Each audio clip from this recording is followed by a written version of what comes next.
एक है इजहार अफसोस, ठीक है, और एक है एहसास अफसोस। ये कि आप मुकम्मल तौर पर इसी के अंदर अपनी ज़िंदगी गुजारें।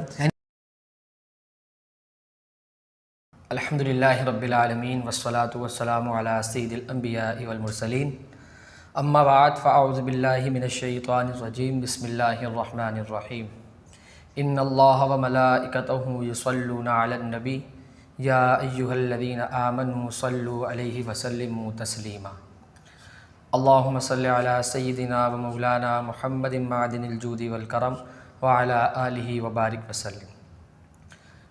बाद रमज़ान ईद होती है और रब की रहमत मज़ीद होती है। अल्लाह तबारक व तआला का बेपनाह शुक्र व एहसान कि उस रब्बे कायनात ने हमें एक मुकम्मल माह रमज़ान जैसा नेकियों जैसा महीना हमें अता फ़रमाया और उसके बाद आज हमें ईद का मौका भी इनायत फ़रमाया। अल्लाह तबारक व तआला से दुआ है कि अल्लाह तबारक व तआला इस ईद को हमें सही मानों में और इस्लाम के मुताबिक मनाने की गुजारने की तौफ़ीक़ अता फ़रमाए। ईद के ही हवाले से कुछ सवालात थे, उसी को मद्देनज़र रखते हुए हमने इस प्रोग्राम का इनेकाद किया और उसमें हमारी रहनुमाई के लिए जो आलिम दीन तशरीफ़ लाए, मारूफ़ आलिम दीन है, मारूफ़ शख्सियत हैं। इससे पहले भी आप हमारी वीडियोस में इनको देख चुके हैं, इनसे फैज़याब भी हम हो चुके हैं। मेरी मुराद हज़रत अल्लामा व मौलाना मोहम्मद ताहा सिद्दीक़ी साहब। अस्सलामु अलैकुम व रहमतुल्लाहि व बरकातुहू। वालेकुम सलाम व रहमतुल्लाहि व बरकातुहू। हज़रत खैरियत से हैं? अल्हम्दुलिल्लाह अला कुल्ली हाल। आपका बेपनाह शुक्र है कि आपने हमें एक मरतबा दोबारा मौका इनायत फ़रमाया। जज़ाकल्लाह। बिला ताख़ीर सवालात की इजाज़त।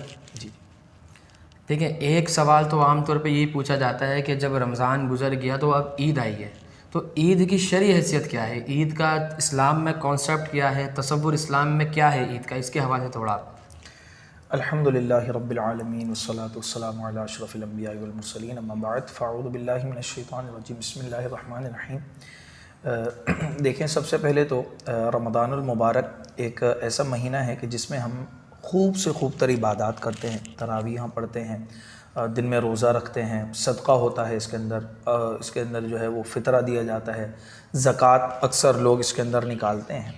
तो पता ये चला कि मजमूई तौर पर रमज़ानुल मुबारक ऐसा बाबरकत महीना है कि इसमें हर शख्स का ज़ौक़ और शौक़ और सजदों की जो लज्जत है और इबादात का जो रग़बत है वो उसके बढ़ जाती है। तो अब हदीस मुबारक से हमें ये सबूत मिलता है कि एक रात ऐसी आती है जो अजर की रात है, जिसमें अजर जो है वो दिया जाता है, जिसको लैलतुल जायज़ा भी इरशाद फरमाया हुज़ूर अलैहिस्सलातु वस्सलाम ने। और इसमें सहाबा कराम अलैहिम रिदवान ने पूछा कि या रसूल अल्लाह, क्या वो लैलतुल क़द्र है? मतलब हुज़ूर ने जब उसकी इतनी बरकतें बताईं तो उन्होंने अर्ज़ की क्या ये लैलतुल क़द्र है? तो हुज़ूर ने फरमाया नहीं, ये लैलतुल क़द्र नहीं है, लैलतुल क़द्र तो तुम्हें अलग मिलेगी। ये जो रात है ये असल में जो तुम्हारे अजर हैं वो तुम्हें मिलेंगे। यानी कि ग़ुलाम जब कोई काम करता है या कोई उजरत करने वाला कोई काम करता है तो उसको उजरत दी जाती है, तो ये तुम्हें उजरत देने वाली रात है। फिर अब अगला जो दिन आया उसमें हुज़ूर अलैहिस्सलातु वस्सलाम ने वाज़ेह तौर पर नंबर एक तो ये कि आप देखें पूरा महीना रमज़ान के रोज़े रखते हुए है और ईद उल फ़ितर में रमज़ान जो रोज़ा है उसको हराम करार दे दिया कि इस दिन ईद वाले दिन, यानी कि इस दिन रोज़ा नहीं रखना। तीनों दिन रोज़ा हराम? जैसे नहीं, सिर्फ ईद उल फ़ितर में पहले दिन रोज़ा हराम है और इसके अलावा ईद उल अज़हा में 10, 11, 12, 13 ज़ुल्हिज्जा, इन यानी कि टोटल पूरे साल में 5 रोज़े ये हराम है। सही। अच्छा, इसमें आप ये देखिए कि फिर हुज़ूर अलैहिस्सलातु वस्सलाम ने इसे क्यों फरमाया, तो इसके हवाले से उलमाए कराम और दीगर जो हमारे हज़रात हैं, जो हमारे मुफस्सिरीन हैं और जो फ़क़ीह हज़रात हैं, वो ये फरमाते हैं कि इस दिन रोज़ा इसलिए नहीं रखना चाहिए क्योंकि शुक्र का दिन है। जो तुमने पूरे महीने इबादात की, जो पूरे महीने तुमने रब के हुजूर सजदा रेज़ रहे, तो अब ये चूँकि तुम्हें अजर मिलने का दिन है तो इसकी शरई हैसियत शुक्राने की है कि ईद उल फ़ितर का जो दिन है वो मुसलमानों के लिए शुक्राने का दिन है। और देखें कि जितनी उन्होंने मेहनत की है, रोज़े रख के अल्लाह की इबादत की है, अल्लाह की तरफ से एक ईदी है, यूँ समझ लीजिए। अच्छा, ये सिर्फ हम मुसलमानों में नहीं है। ईद का जो दिन था वो अगर हम देखें पिछली उम्मतों में तो हज़रत ईसा नबी अलैहिस्सलाम की कौम ने भी ईद मनाई। उनको जिस तौर से बरक़ात नसीब हुई, फैज़ मिला, जो नेमतें हासिल हुई, उन्होंने इस तौर से ईद मनाई। हज़रत मूसा नबी अलैहिस्सलाम के दौर में भी ऐसा रहा। तो पता ये चला कि जो ईद का दिन है ये बुनियादी तौर पर शुक्राने का दिन होता है, और इसमें जो है वो मज़ीद जो बरकतें और रहमतें होती हैं रब तबारक व तआला की जानिब से वो होती हैं। फिर ईद उल फितर का जो दिन है इसकी शरई हैसियत हम यूँ भी समझ सकते हैं कि जो अमीर लोग हैं वो अपनी चूँकि ज़कात फ़ितरा सदक़ात निकालते हैं, तो इस लिहाज से जो हमारे गरीब हज़रात हैं, जो हमारा गरीब तबका है, जो मिडिल क्लास तबका है, उनके लिए भी ये एक खुशी का दिन होता है। उनको जो है ना वो नए कपड़े बनते हैं उनके, और दीगर इस तरह की खुशी में शरीक हो जाते हैं। तो ये जो है इसकी शरई हैसियत है ईद उल फितर की कि ये शुक्राने के तौर पर और ख़ुशी के तौर पर ये दिन मनाया जाता है। यानी आपने एक ये तरीका बता दिया कि जो अमीर हज़रात हैं और जो गरीब लोग हैं, जो गरीब हज़रात हैं, वो अमीरों के साथ साथ एक खुशी में शरीक हो जाए। बिल्कुल, तो ये भी एक ईद का ही नाम है। देखिए, आपने तो माशाल्लाह हमें ये समझाया कि ईद की शरई हैसियत ये है कि गरीबों को भी याद रखा जाए, और अल्लाह की तरफ से ईदी मिलने का दिन है ये। अल्लाह तबारक व तआला की रहमतें मज़ीद, ईदी को तो इसी से ताबीर करेंगे कि अल्लाह तबारक व तआला रहमतें नाजिल फरमाता है, बरकतों में इजाफ़ा भी फरमा देता है। तो ये तो हो गई ईद की शरई है। जब ये इतना बड़ा शुक्र का दिन है, जब अल्लाह तबारक व तआला ने इतना बड़ा इसको शुक्र का दिन ऐलान फरमाया, हुज़ूर जान अलैहिस्सलाम ने भी इरशाद फरमाया, मगर देखने में ये आया कि कुछ लोग, कुछ घर ऐसे भी होते हैं जहाँ ईद से पहले या रमज़ान से पहले या एक ईद नहीं गुजरी होती, वो पहले ही होती है, मगर उससे पहले इंतकाल हो जाता है उस घर में, उनके अजीज़ का या किसी बेटे का, बेटी का, उनके अजीज़ में से किसी का इंतकाल हो जाता है। तो वो लोग ईद नहीं मनाते, नए कपड़े नहीं पहनते, शुक्र अदा नहीं करते, और एक मातम का माहौल होता है कि लोग भी अड़ोस पड़ोस से आते हैं तो वो गले मिल के रो रहे होते हैं। एक मातम का माहौल वो लोग बना देते हैं। तो ये क्या है, इसका क्या हुक्म है? इसमें देखें, उलमाए कराम ने तफसील से जवाब इरशाद फरमा चुके हैं कि हदीस मुबारक में आता है कि सोग जो है ना 3 दिन से ज़ायद का नहीं है। ठीक है। अब 3 दिन गुजर चुके तो अब उसका सोग ख़त्म है। अच्छा, फिर इसमें देखें 2 चीज़ें, एक है इजहार अफसोस, ठीक है, और एक है एहसास अफसोस, एहसास गम या इजहार गम। तो अब किसी भी शख्स को ये चाहिए कि वो इजहार गम, जो एहसास गम है या एहसास अफसोस है, वो तो रख ले, एहसास तो रखे दिल में, लेकिन उसका इजहार अफसोस ये जो है ना वो मना किया है 3 दिन से जायद के हवाले से। यानी एहसास वो दिल में रखे जी, उसका इजहार 3 दिन से जायद ना करे जी। अच्छा, अब लाजमी सी बात है कि ईद में नए कपड़े नहीं बना रहा, तो इजहार अफसोस है, और जो है वो बहुत सारी चीज़ों को, खुशियों को तर्क कर रहा है, किसी के साथ, किसी के पास मिलने जाने से तर्क कर रहा है। तो अब लाजमी सी बात है कि ये शुक्राने की जो है वो नाशुक्री है, ठीक है ना, ये उल्टा कर दिया उसने। और देखें, चूँकि सोग जो है वो 3 दिन का है और वो उसका एहसास रख सकता है, लेकिन इजहार उसका इस तरह ना करे। और बाज़ मकामात पर ये भी उलमाए कराम फरमाते हैं कि नए कपड़े मतलब हैसियत है और जो है ना सब कुछ है, मौजूद भी हैं कपड़े, और उसको ना पहनना ये गुनाह भी है। अच्छा, ठीक है, तो लिहाजा इससे बचा जाए, और इस तरह की कोई नहीं। फिर यहाँ पर एक चीज़ मैं और बताता चलूँ कि लोग जो है वो ताज़ियत जो है वो करने जाते हैं। तो देखिए, ताज़ियत भी जो है ना वो नहीं करनी चाहिए। इस तौर से, इस नीयत से तो जा सकते हैं कि मैं जो है ना वो अपने भाई की दिलजोई के लिए, यानी कि उसका पहले कोई था अब वो नहीं है तो मैं उसकी दिलजोई के लिए जा रहा हूँ।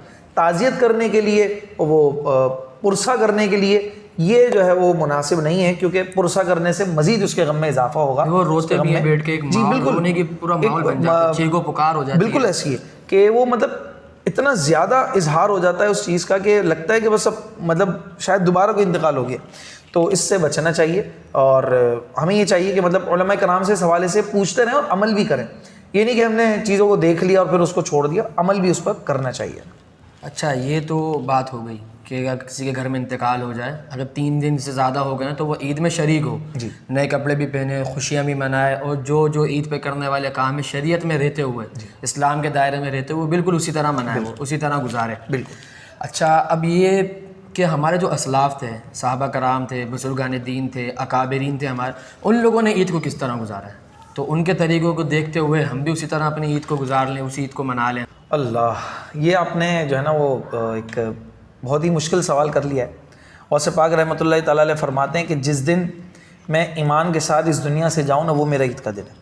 माशाअल्लाह। तो देखें, ईद का वो तो पक्के मुसलमान और मतलब जो विलायतों पर मोहर लगाने वाले, और उसके बावजूद उनका ये फरमान।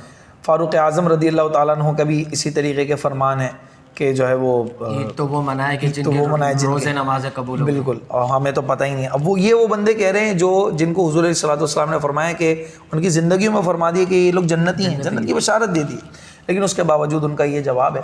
बहरहाल हमारे असलाफ़ ने, हमारे सहाबा कराम ने, हमारे औलिया कराम ने इस दिन को बहुत अच्छे अंदाज में शुक्राने के तौर पर गुजारा। आप जो पूरा महीना इबादत के अंदर शरीयत की पाबंदी करते हुए आए हैं, इस दिन खुसूसी तौर पर सबसे पहले जो काम करना है वो शरीयत की पाबंदी है। ठीक। फिर इस रात को, जो चांद रात है, उसमें फजूलियात में नहीं गुजारना। आपने रात की ईशा लाजमी जमात के साथ और सुबह फजर लाजमी जमात के साथ अदा करना है। फिर जो इसमें सबसे जो अहम काम होता है ईद उल अज़हा में भी, ईद उल फितर में भी, वह है ईद की नमाज़। ठीक। तो ईद की नमाज़ इसको लाजमी पढ़ना है, लोग इसको भी तर्क कर देते हैं।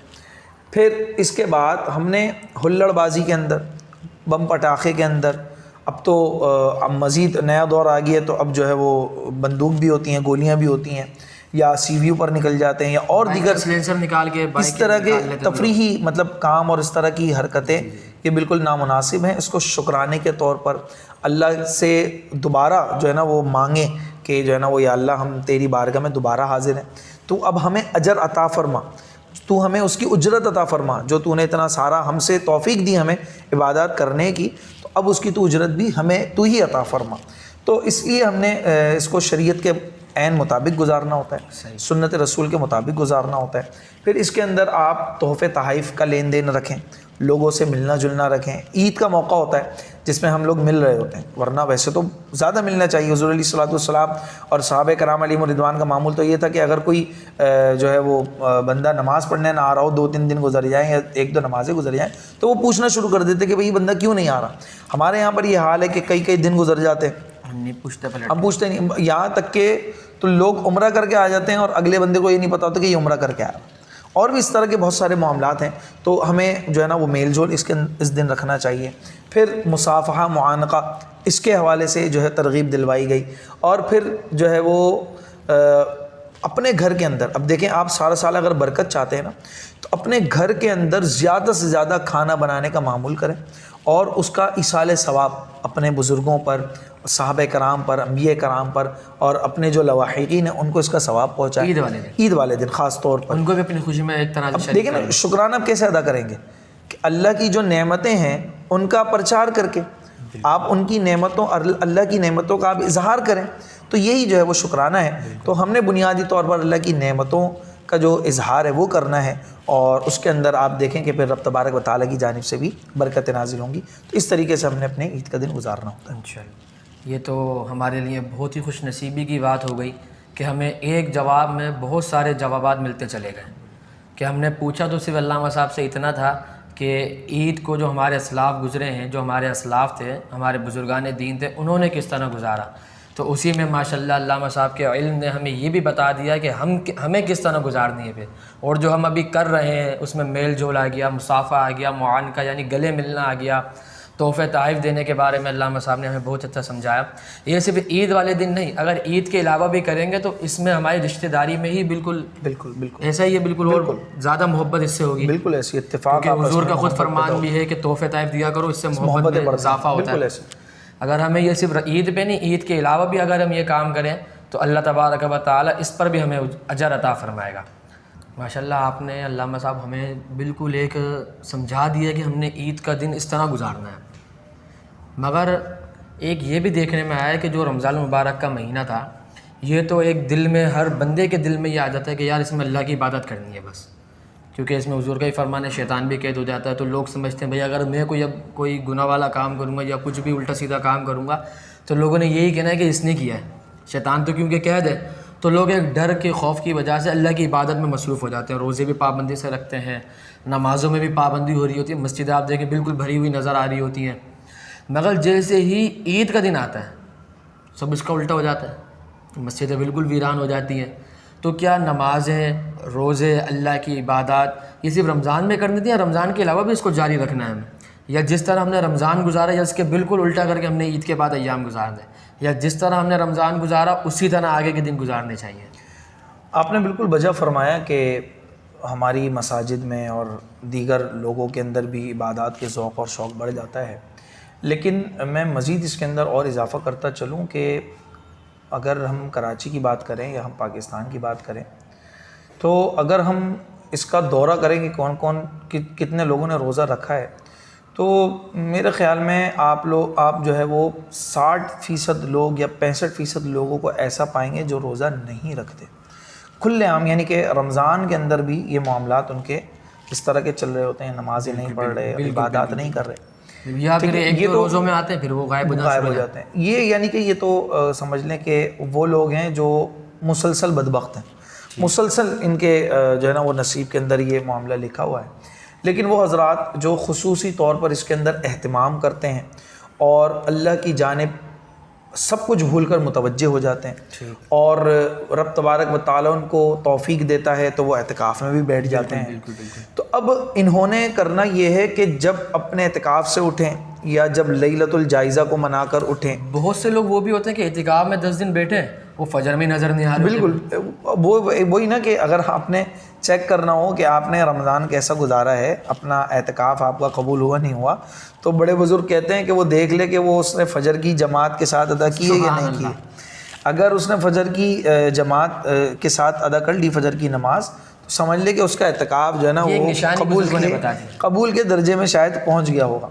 बहरहाल तो अब अक्सर लोग नज़र नहीं आते उसमें। अब यही होता है। तो अब जो बुनियादी तौर पर जो इस किस्म के लोग हैं उनका तो फिर हम बात ही नहीं कर रहे, तस्करा ही नहीं कर रहे, लेकिन वो लोग जो ये तहिया करके उठते हैं कि अब मैं शरीयत की पाबंदी करूँगा, तो देखें सिर्फ़ रमज़ान ही सुन्नत रसूल और शरीयत की पाबंदी या कुरान की तिलावत सिर्फ़ रमज़ान तक वो मौकूफ़ ना करे, बल्कि अब हमने तहिया कर लेना है, हमने पक्का इरादा कर लेना है, मुसम्मम इरादा कर लेना है, अहद कर लेना है अपने आप से कि हम जो है वो अब अपनी पूरी ज़िंदगी इसी लाइफ स्टाइल पर गुजारेंगे इंशाअल्लाह। देखिए ना, अब जैसे कोई शख्स होता है वो जिम में जाता है, तो वो क्या मतलब उसकी सोच ये होती है कि मैं मोटा हो जाऊं या पतला हो जाऊं, जिम। बिल्कुल। लेकिन जब आप जिम रिजल्ट उसका है, रिजल्ट आए, लेकिन जिम का जो कोच होता है ना, वो ये बोलता है कि आप गलत नियत से आए हो, क्योंकि आप जब मोटे या पतले हो जाओगे उसके बाद छोड़ दोगे, चले जाओगे, तो आप रिएक्शन आना शुरू हो जाएगा। बिल्कुल। तो असल आपका मकसद ये होना चाहिए कि ये मेरा एक लाइफ स्टाइल है, मैंने मरते दम तक इसकी प्रैक्टिस करते रहनी है।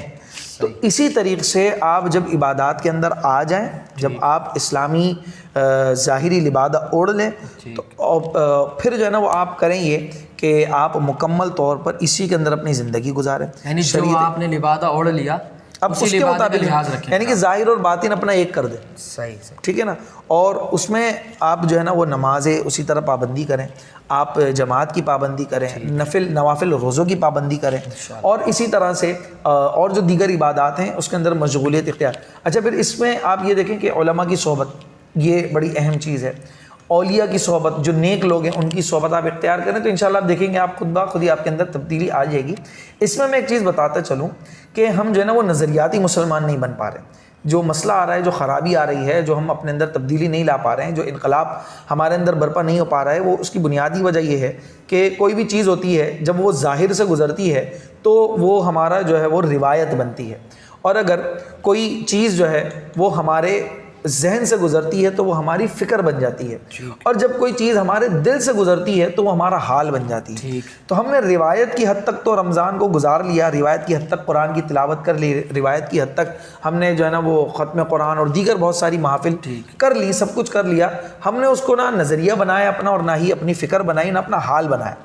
जब हम उसको अपने नज़रिए, फ़िक्र और हाल के अंदर तब्दील कर देंगे ना, तो आप देखेंगे कि हम जो है वो रिवायत की अंदाज से निकल कर एक जदीदियत के दौर में आ जाएंगे, इनकलाबी दौर में आ जाएंगे। वो इनकलाबी दौर हमारे अंदर होगा, वो इनकलाब हमारे अंदर होगा। हमारे अंदर जब होगा तो लाजमी सी बात है उससे मुआशरा भी तब्दील होगा। यानी इसको अपनी पाबंदी बना, आदत फितरत में डालें। वैसे तो साइंसदान भी कहते हैं कि 8 दिन अगर आपको काम कर ले तो वो आपकी आदत में शामिल हो जाता है। तो 30 दिन नमाज यहाँ पे 30 दिन, उसके बावजूद बात वही है कि हम उसको रिवायती अंदाज में तो मनाते हैं। हम जो है ना वो बस नमाज़ पढ़ने, रमज़ान आया हुआ, रोज़े हैं, चलो रोज़े में जो है ना इसकी पाबंदी कर लो। हमने उसको ना ही फ़िक्र बनाया अपना, ना हमने उसको अपना हाल बनाया। जब हम उसको फ़िक्र और हाल बना लेंगे तो आप देखिएगा इंशाअल्लाह मुआशरे के अंदर तब्दीली आप देखेंगे इंशाअल्लाह।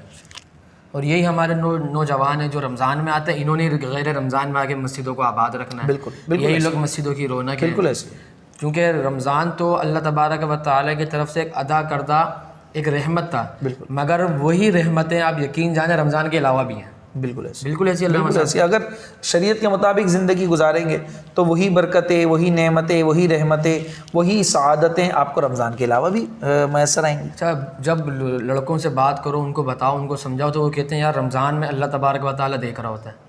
अब जो रब उनको रमज़ान में देख रहा है, वही रब वो 11 महीने में भी तो उनको मुलाहिज़ा फरमा रहा है। उसी का खौफ तुमने जब रमज़ान में रखा तो गैर रमज़ान में भी उसी रब का खौफ रख के अपनी इबादत में मसरूफ़ हो जाओ आप। मगर एक रिवायत जैसा आपने फरमाया कि ना उसको हमने हाल बनाया, ना फ़िक्र बनाया, ना फितरत बनाया, बिल्कुल ऐसे, सिर्फ एक रिवायत हमने चलाई, वही रिवायत पे हम आज तक कायम है। बिल्कुल। बहरहाल अल्लाह तबारक व तआला रहम फरमाए, हम सबको नमाज़ें, अपनी इबादत और इस्लाम के मुताबिक ज़िंदगी गुजारने की तौफ़ीक अता फरमाए। ये कुछ सवालात थे जो हमने अल्लामा साहब से किए, और बेहतरीन अंदाज़ में और शानदार अंदाज़ में और एक समझाने वाले और एक फ़हमी अंदाज़ में अल्लामा साहब ने हमें जवाबात दिए। अल्लाह तबारक व तआला से दुआ है कि अल्लाह तबारक व तआला हम सब को अच्छे अंदाज़ से इस्लाम के दायरे में रहते हुए ईद मनाने, और ईद के बाद भी जिस तरह रमज़ान में इबादतें की उस तरह इबादतें करने की तौफ़ीक अता फ़रमाए। अल्लाह साहब आपका बहुत शुक्रिया, आपने हमें वक्त इनायत फरमाया, आपने हमें टाइम दिया। अल्लाह तबारक व तआला आपका भी हामी व नासिर हो।